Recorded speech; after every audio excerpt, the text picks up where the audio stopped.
Welcome back to Falcon Weekly. I'm Rio Smith with a look at this week's sports.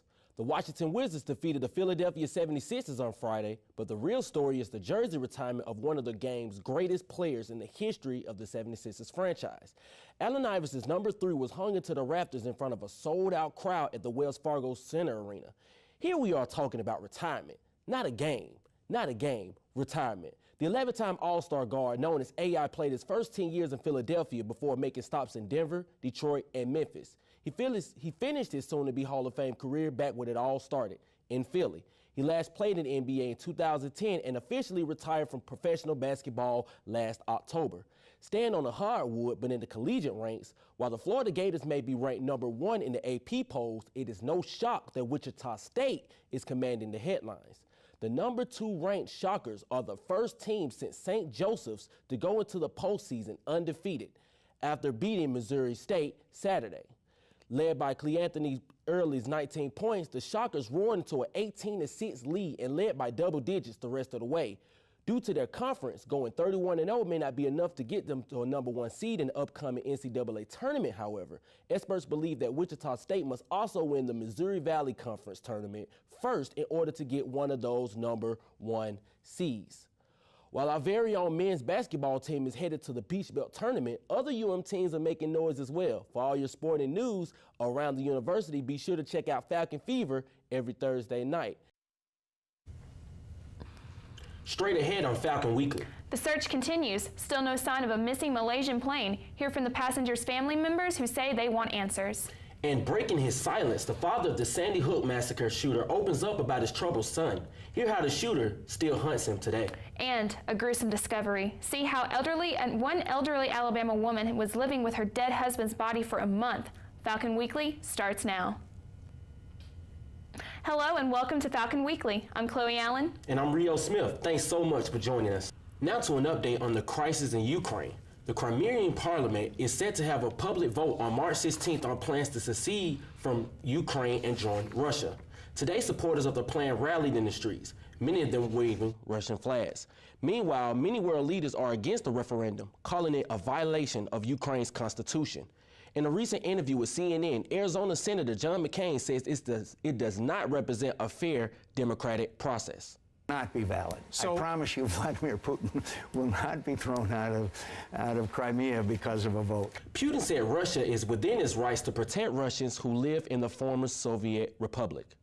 Meanwhile, a new poll shows 48% of Americans approve the Obama administration of handling the crisis in Ukraine. The poll also shows 59% of the people who surveyed support economic sanctions against Russia. Obama's administration laid the groundwork for sanctions last week. However, another survey suggests Americans don't necessarily approve of the U.S. getting involved with foreign conflicts. About 70% says the U.S. should focus on safety here within our own borders. The man who shot in Harrison Park has been identified by the Birmingham police today as 23-year-old Timothy Austin of Birmingham. The Birmingham police encourage anyone who may have any information on the case to contact the Birmingham Police Department Homicide Unit at 205-252-1764. An elderly woman suffering from Alzheimer's was found living with a deceased husband who had been dead for weeks. Neighbors sent police to check on the couple Friday after not hearing from them. That's when officers made the gruesome discovery. Nick Lowe has the story. New security measures will be in place for this year's Boston Marathon. Law enforcement officials have been meeting to discuss security plans after last year's double bombing near the finish line. The attack killed 3 people and injured more than 260. This year, 3,500 police officers will line the route and spectators are being asked to carry their belongings in clear plastic bags. Boston's EMA director, Kurt Swartz, says while the security plan is more comprehensive than last year's, it will still allow runners and spectators to have fun. The race is scheduled to take place on April 21st. UM's Flex Points program are about to get a lot more flexible. Find out when students will be able to use their Flex Points in downtown Montevallo. And getting a better deal for your cell phone plan? See which major carrier is slashing prices for some of its customers' data plans. Those stories and more when Falcon Weekly returns. Welcome back to Falcon Weekly. I'm Rio Smith with a look at this week's sports. After dispatching undefeated Timothy Bradley in their long-awaited rematch, is a Manny Pacquiao-Floyd Mayweather match waiting in the wings? The Filipino congressman slash boxer left no doubt in the judges' minds this time as he outpunched Bradley in a bout that some experts believe resembled the first fight in which Bradley won by a controversial split decision. A pretty entertaining fight. Bradley showed great heart and an iron chin, but in the end, Pacquiao's speed and technique was no match for Bradley to handle for 12 rounds. As far as the match with Mayweather, the Pac-Man camp and promoters will have to wait till after May 3rd, the day Mayweather takes on rising star Marcos Maidana. Bubba Watson is the jack of all trades and a master of two after capturing his second green jacket in 3 years. Board wonder Jordan Spieth gave Watson all he can handle though. Spieth sitting at 6 under in his greenside bunker. He gets it up, gets a lucky bounce, and it goes in for the birdie to move him to 7 under par. Watson sitting at 6 under par looking for a birdie for the lead and luscious.